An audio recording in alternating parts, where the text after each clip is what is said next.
Hello, my name is Debora, and I'm here to share with you based on my perspective as someone whose work and research focuses on the ancient African past. Based on the title of this presentation, Using Ancient Africa to Decolonize the Curriculum, we will explore what decolonization means for a subject that did not exist at the time of European colonization. When it comes to ancient Africa, we're not dealing with the political, social, and economic colonization of the African continent by the modern imperial powers of the West. So the question becomes, what does it mean to decolonize history? In considering the topic of decolonization, we must begin by first addressing the issue of colonization. And in this case, what does it mean to colonize history? More broadly, what we're dealing with is the colonization of knowledge, which involves the domination of epistemology, or we might define it as the power over the production of knowledge. What knowledge gets produced, how it gets produced, who produces it, by what processes does it get produced, using what methods, what questions get asked, what questions get ignored. All of these things are encompassed in the concept of epistemology, or the production of knowledge. The historical development of knowledge production in the Western Academy has included the power to divide knowledge into discrete branches. So we can think about this as in regards to the disciplines, but we can also think about how a particular subject can be divided into several different parts and divided and studied by different disciplines, to decide which disciplines have authority over which pieces of knowledge, to construct theories and narratives within these segregated disciplines, to decide which theories and narratives will be valid and carry authority, to decide which narratives will become part of the common knowledge through education, and to decide who can and cannot enter into these disciplinary spaces and who can and cannot enter into the discourses concerning the knowledge being produced. But we have been taught that all of this is a part of the scientific approach to knowledge production, an approach based on observation, empirical evidence, testable hypotheses, theory development, analysis, and inductive and deductive reasoning. But the very linchpin of this approach, or so we've been taught, is objectivity. Because in true science, there is no room for bias.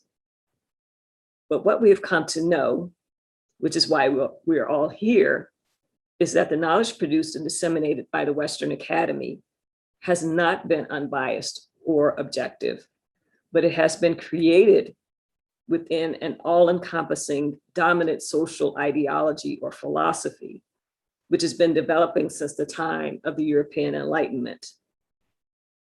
Now, we must consider that the modern academic disciplines are fairly recent creations.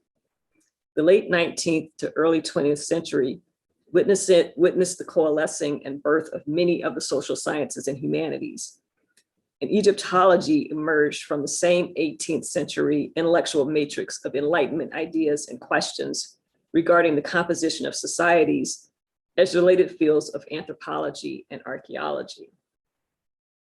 The social philosophies that shape the theories and approaches developed within these disciplines, particularly as it related to their views of non-Europeans and specifically to Africans, are also to be found in this matrix of Enlightenment thought.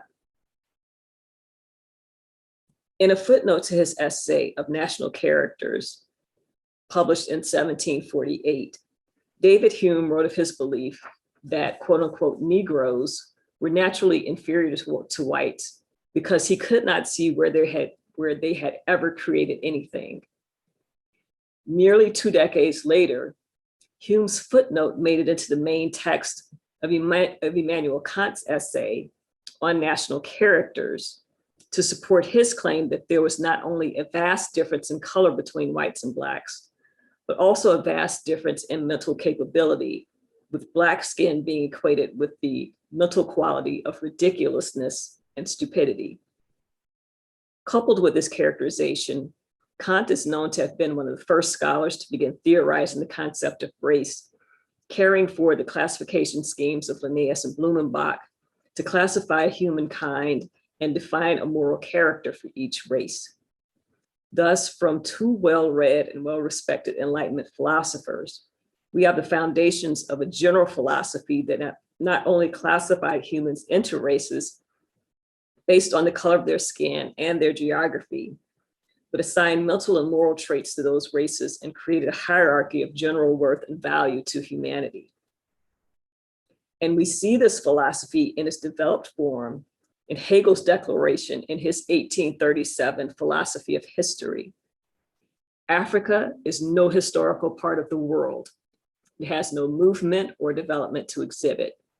Historical movements in it belong to the Asiatic or European world. What we properly understand by Africa is the unhistorical, undeveloped spirit, still involved in conditions of mere nature, and which had to be presented here only as on the threshold of the world's history.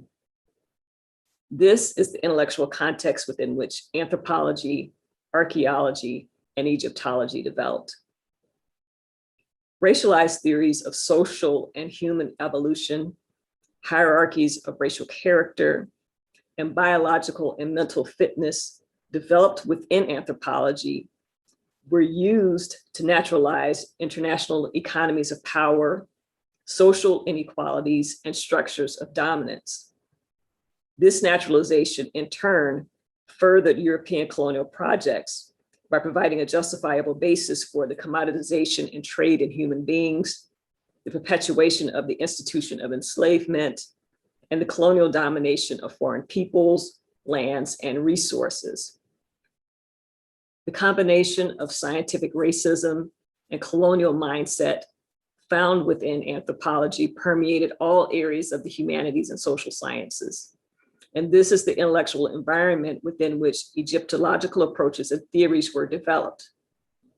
That is not to suggest that early Egyptologists were only unwitting borrowers of racist theory, but there were some who were actively involved in supplying the scientific means and interpretations for supporting theories of racialized biological difference and also eugenics.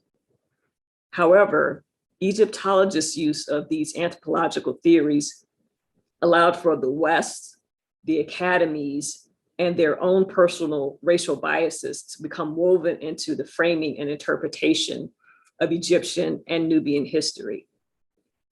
So it should come as no surprise that when the pioneers of Egyptology, such as Flinders Petrie, James Henry Breasted, and George Reisner, began looking at the remains of the wonderful monuments and archaeological material of the Nile Valley, which is in Africa, there was a moment of confusion where the material that they were seeing and the racial geography that they had been taught and internalized did not match.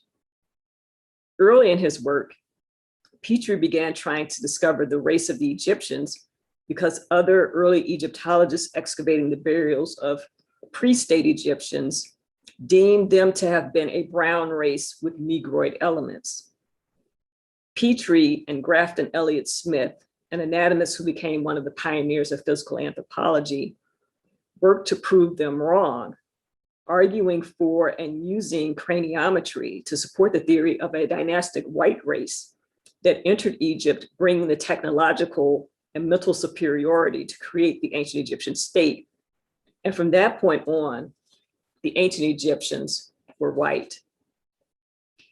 James Henry Breasted, the first American to receive a PhD in Egyptology and the founder of the Oral Institute of Chicago, was asked to write a high school textbook of world history. And the first edition of Ancient Times was published in 1916.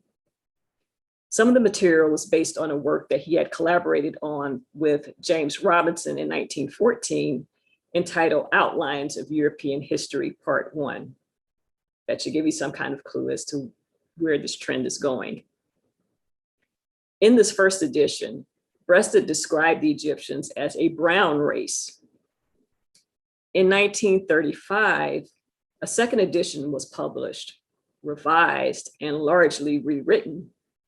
Why did it need to be largely rewritten? You can read the rest of this at your leisure, but starting at the arrow, Breasted writes, "It is therefore no longer necessary to begin the Stone Age career of man with a resume of it exclusively in France and Europe, as was done in the first edition, and then passing to the Near East for the origins of civilization, to return to Europe again, and thus involving a confusing alternation of first Europe, then the Near East, and then Europe again. In the present edition of Ancient Times, it has been possible to begin the human career with the early Stone Age entirely surrounding the Mediterranean, including the Near East, and then to continue it in chronological sequence down through the origins of civilization and subsequent developments of civilized life in the Near East alone, to the point where these influences passed over into Europe."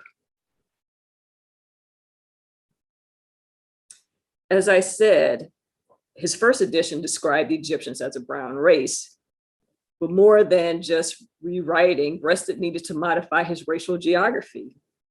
So the second edition introduces a new map with a racial geography that describes the ancient Egyptians as a part of the great white race. In the fine print on page 130, which is to the right of your screen, Breasted writes, "A rough indication of the Mediterranean Sea is inserted to show that it separates the Europeans of the Mediterranean type from those of North Africa. On the south of the Mediterranean, the people of the great white race are darker skinned than elsewhere." So here are some further quotes from Breasted that talk about the fact that the peoples of the great Northwest quadrant, as far back as we know anything about prehistoric man, have all been members of a race of white men who have been well called the great white race. The men of this race created the civilization which we have inherited. And he goes on to talk about the quote unquote Mongoloids and the Negroes who occupy an important place in the modern world, which is interesting, but they played no part in the rise of civilization. And so if you look down towards the bottom in section 156, he ends that section by saying the Negro peoples of Africa were therefore without any influence on the development of early civilization. So if we place Breasted alongside the philosophers mentioned earlier, we can see the development of an underlying philosophy of African inferiority and a need to remove Egypt from Africa. And this extended not only to Egypt and the Egyptians, the Nubians to the south of Egypt, who the Egyptians depicted with dark chocolate skin as opposed to the reddish brown of the Egyptians, the Nubians who lived next to the Egyptians for millennia, who fought against and fought alongside the Egyptians, whose land was colonized by the Egyptians, who conquered and ruled the land of the Egyptians, who built large stone monuments in their homeland based on the Egyptian model. These Nubians were declared by Egyptologists to be not Negro, not Black, and therefore not African.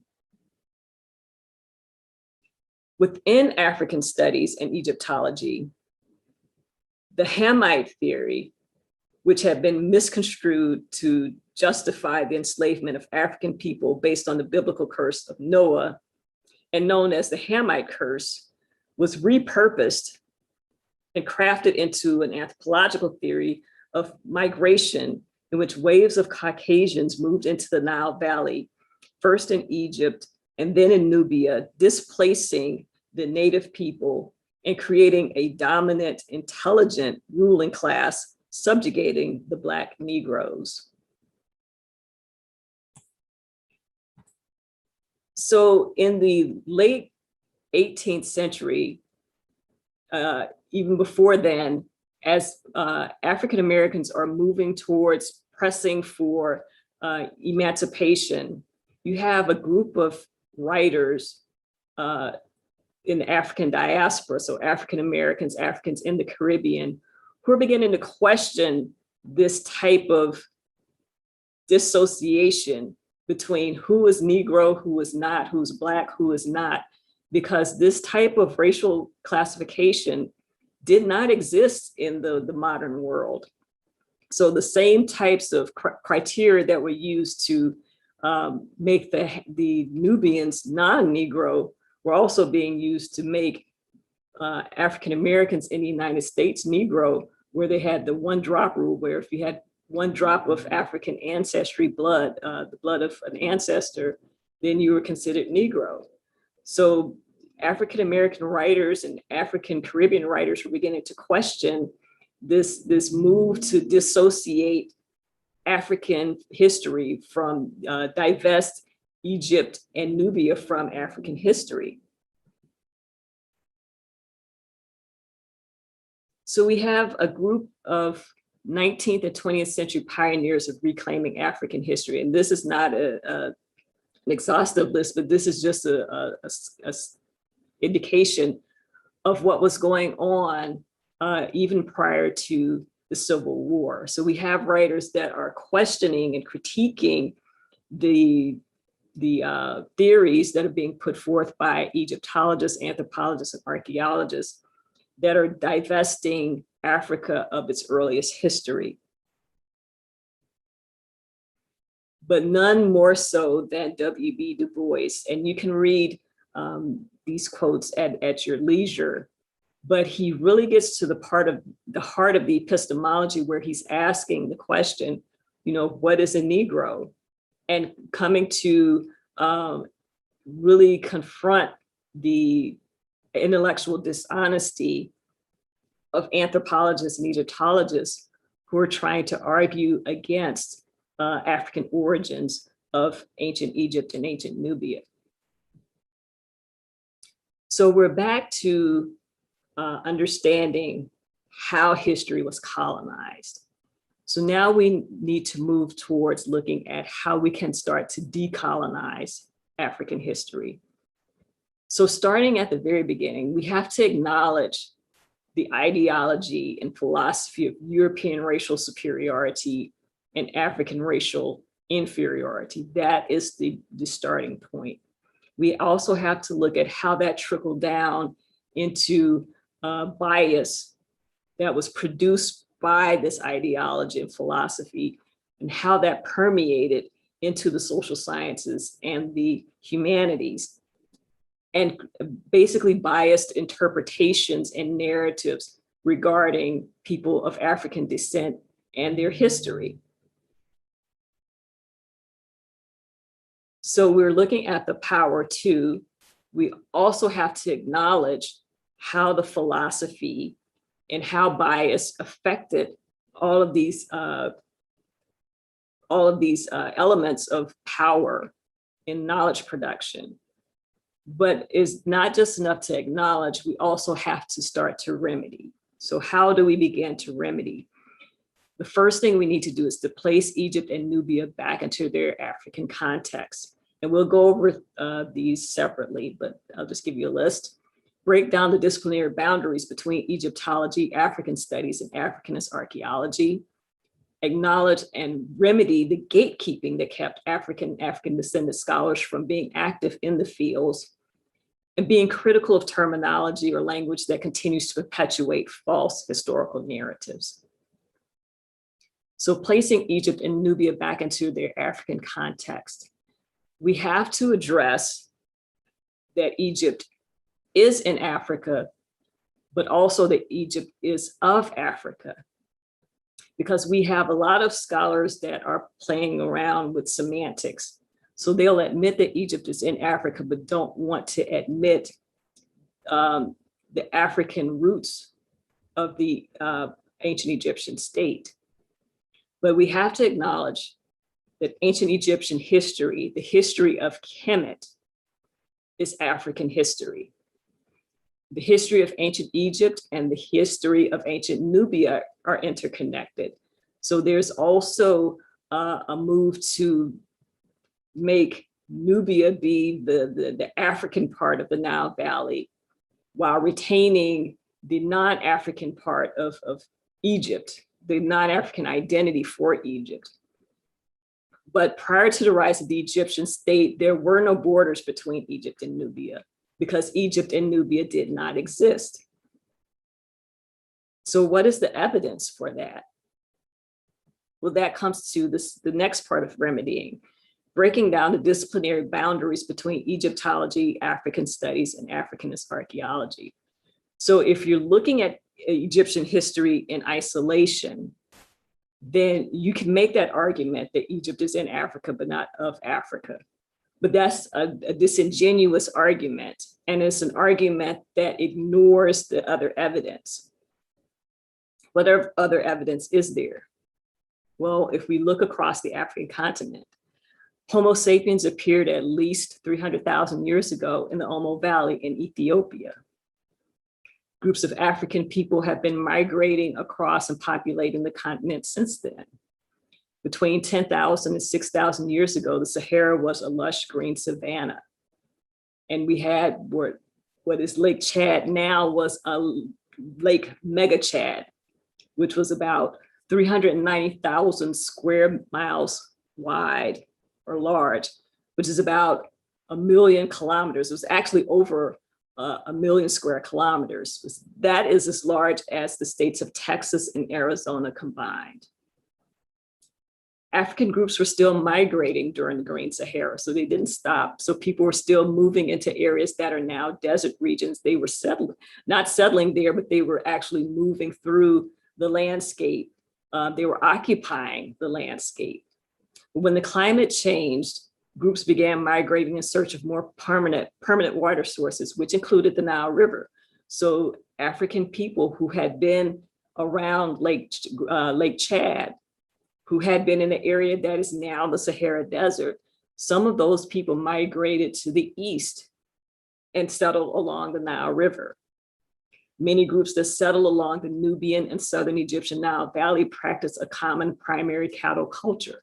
Now, why do I separate the Southern Egyptian Nile Valley? Because we know in the north, people had been migrating across the Levant, coming across the Gaza Strip.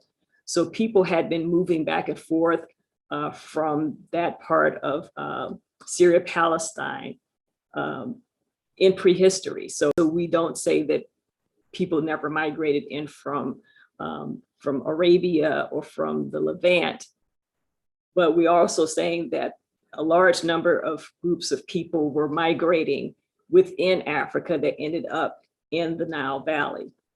And we also have to remember that the unification of the original Egyptian state happened from people from the South. So the South conquered the North and unified the Nile Valley.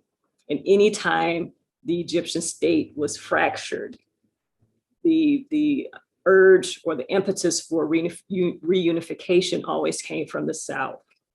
So we have to remember that.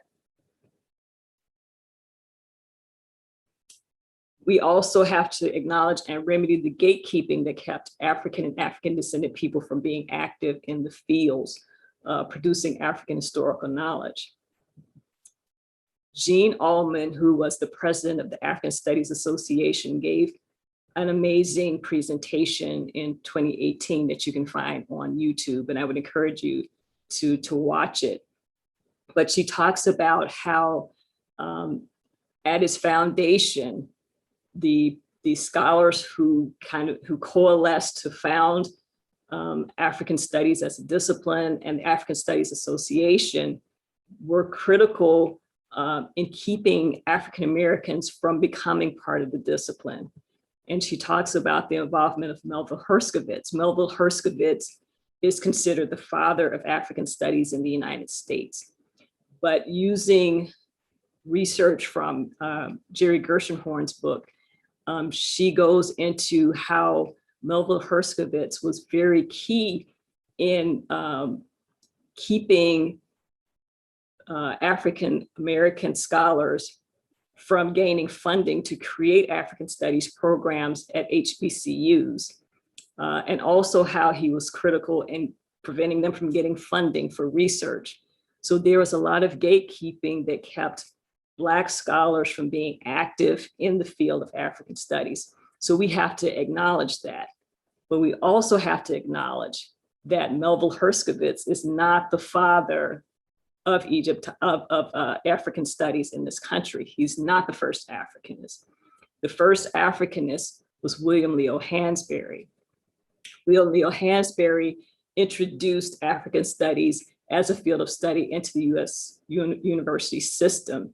He was the first to create a program, a curriculum of study that saw the value of Africa as a place to study and as a place of research. He taught at Howard University, which is HBCU, historically Black college or university, from 1922 to 1959.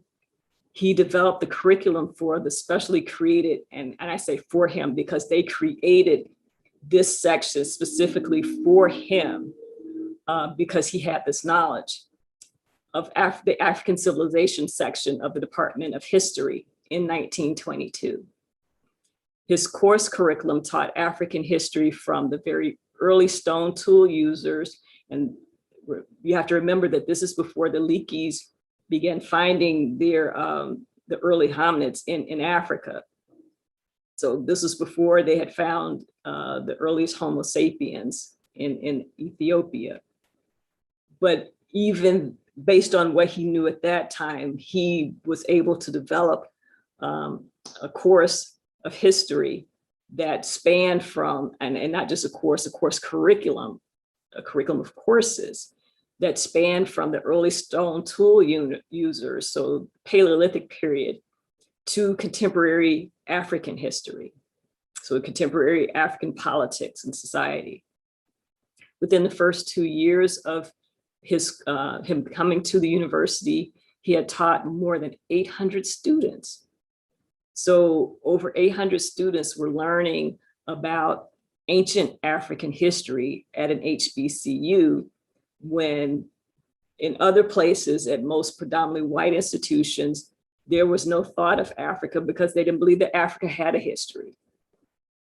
And his approach to African history was holistic, encompassing the longue durée of African peoples and societies on the continent, and was explicitly multidisciplinary. So there was not the segregation of African studies studying one part of the continent, Egyptology having control over Egypt and Nubia, and Africanist archaeologists having control over another part. African archaeologists may or may not be a part of African studies. So you had this what developed in the United States was this very bifurcated, not just bifurcated, but segregated disciplines.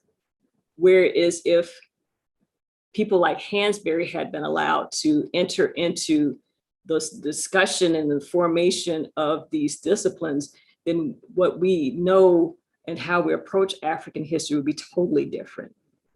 So we have to make that acknowledgement. And we also must be critical of terminology and language that continues to perpetuate false historical narratives and create subconscious associations of inferiority. So we know that historical media is a popular form of entertainment. And since the 2010s, there have been at least 2 to 3 documentaries on Nubia. But before I get to that, let's talk about one term that should not ever be used. It's one that needs to just totally be eliminated from our vocabulary. And that is sub-Saharan Africa, sub-Saharan Afrikaans. Because if we think about the time frame, again, if we go back to the philosophy, sub-Saharan does not just mean below the Saharan, but it also has the implication or the further connotation of subhuman. So the people that are sub-Saharan are subhuman. We don't have that type of designation for people that live above the Sahara. So anthropologists talk about North Africa. So if we're going to talk about North Africa, then we need to talk about Southern Africa, East Africa, West Africa, but we need to just eliminate sub-Saharan from our vocabulary But going back to the media representations, so in a lot of these videos about ancient Nubia, there's this characterization that, you know, what's being told are the untold stories that have been erased from the pages of history. And a lot of these productions use graphic battle scenes to evoke images of savage barbarity and use sensationalized tropes and language of domination. So subordinate kingdom, underdogs, overthrowing their masters, erased from the pages of history. This language and this imagery can create unconscious associations in the minds of uninformed viewers and lead to false generalizations and ideas about the history and character of these ancient societies. But in particular, the term Black Pharaoh in relationship to the Kushite 25th dynasty creates that mental image or evokes the thought that if this particular dynasty was the Black Pharaoh dynasty, then all the other dynasties must have been white. But we don't need to get into racial categories because these racial categories are modern inventions. And so we need to get rid of the racialized language in talking about the ancient past. So if you're talking about the pharaohs of the 25th dynasty, you want to distinguish them from you know, the native born Egyptians, then we can say the Kushite pharaohs or the Nubian pharaohs from Kush, but we need to eliminate Black pharaohs. We need to eliminate the racial designation in that discussion. So what do we get from reconceptualizing and decolonizing history? The first thing that happens is that we begin to have a clearer and truer picture of the ancient African past. For students, it helps them to understand the world or to get a better understanding of the world as it actually was, as opposed to how they have inherited it. So if we begin to look at critically at the history that we've been taught, we can see how philosophies have shaped our ideas about peoples, about histories. And so for going forward, putting ancient Nubia and Egypt into their African context helps us to see Africa in a new light. And this is not an issue of self-esteem. It is an issue of respect and understanding the value of all peoples in the history of humanity, and particularly African people who have been devalued through the process of colonization and enslavement. So I want to thank you for your time, your attention, and your commitment to creating a better world through education.